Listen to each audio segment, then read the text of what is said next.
Қазақ даналықта сөз бар, көш кері бұрылса, ақсақ түйе алдыға шығар деген, алдыға шығудан емес, бастысы ақсақ қалудан сақтасын деп, қуанып келгенімізді көрсетіп, бір жақсы таптыр қол соғып, құрмет жасап қой, қадірлі ағайындар қанекей.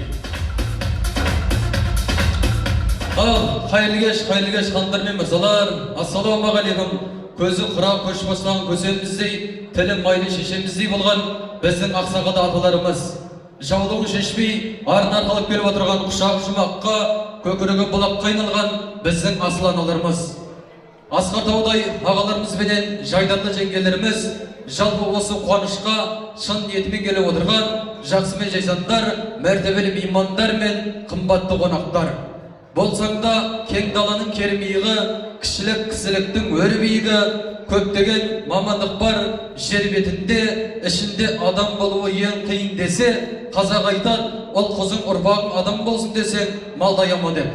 Бүгін міне малдаямастан бар тапқан осы қуанышына шашып, бала көңілмен далалай дастархан жайып, ұшқан құспен қанаттас, жақсылармен табақтас болайық десе, көптің тілегі көл десе, осы көптің тілегін жастарымыздың басына алып берсек деп отырған той иелеріне той құтты, тоғыры мықты болсын деп, бір жақсы таптыр қол соғай қадірлі ағайын.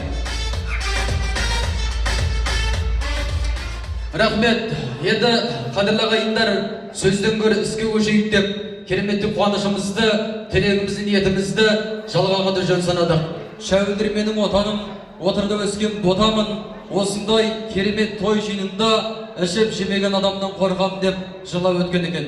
Менің айтпағым, мыналдарыңыздағы 90 түрлі тағамнан алып отырыңыздар, қуаттанып, шуақтанып отырыңыздар. Бүгін той болған соң, қуаныш болған соң, бір жағадан бас шығарып, бір жеңнен қол шығарып, сіз болып, біз болып, бір үйдің баласындай, бір бақшаның ағашындай болып, қан халқымен деп, осы қуанышқа атсалсай қадірлі ағайындар. Жалпы қазақта оттың жануы отынға байланысты дейді. Бүгінгі кештің қызып жануы ол әрине тікелей сіздерге де байланыстан келіп отыр. Мен енді сабағына сәтімен десе, сәтіліңізде тілек ниетті әрі қарап жалғағанды жөн санап отырмын қадірлі ағайындар.